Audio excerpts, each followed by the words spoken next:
Hi, everyone. Welcome back to our English Learners podcast. I'm Emma. And I'm Jack. Emma, where are we going today? I hope it's somewhere quiet. Not quite, Jack. We are going to my favorite place, the shopping mall. Oh no, the mall, it's so big, so loud, and there are so many people. Every time I go, I get a headache just looking for the exit. Don't worry, Jack. I'll be your guide. Shopping is actually one of the best ways to practice English. You have to talk to strangers, ask for help, and understand prices and numbers. That's true. Last time I went, a sales assistant asked if I was looking for anything in particular, and I just froze.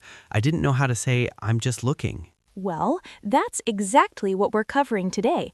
By the end of this 10-minute episode, you'll know exactly what to say at the checkout, in the fitting room, and even when you want a refund. Let's start with a story about Sophie. Sophie is a bargain hunter. Do you know what that means, Jack? Is it someone who hunts for animals in a forest? No, a bargain hunter is someone who looks for the lowest possible prices. Sophie saw a big red sign that said 70% off, final sale. 70%? That sounds like a dream.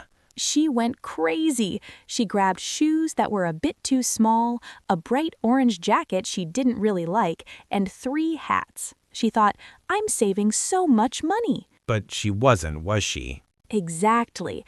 When she got home, she realized the shoes hurt her feet and the orange jacket looked terrible. She went back to the store to get a refund, but the cashier pointed at the sign. Let me guess. Final sale means no money back. Right. No returns, no exchanges.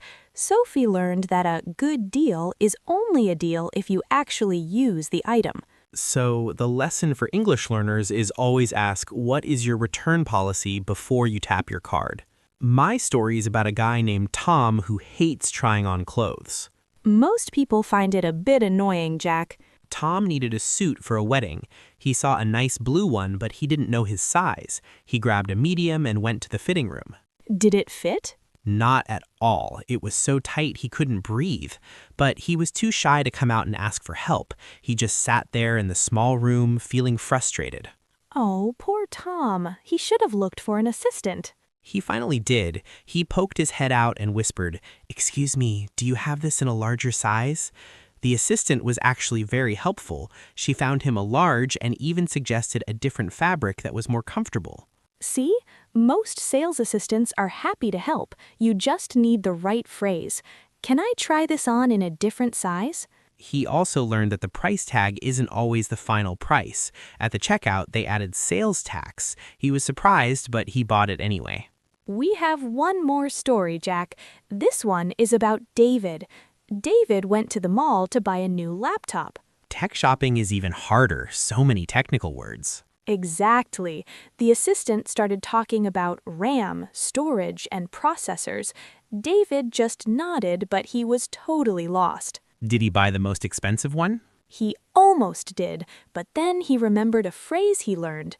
Could you explain that in simpler terms, please? That is a lifesaver. It worked. The assistant realized David wasn't a tech expert and explained it simply. David ended up buying a cheaper laptop that was perfect for his needs. He saved $500 just by asking one simple question. So whether it's clothes or computers, the secret is to keep talking. These stories show us that the mall is a great place to build confidence. I feel much better now. I'm going to go to the mall this afternoon. Oh, really? What are you going to buy? Nothing. I'm just going to walk into every store and say, I'm just browsing. Browsing, that's the best word for people like you, Jack.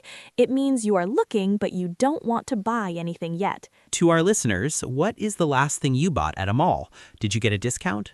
Let us know in the comments. We love reading your stories. Thanks for listening. Happy shopping. See you next time. Bye.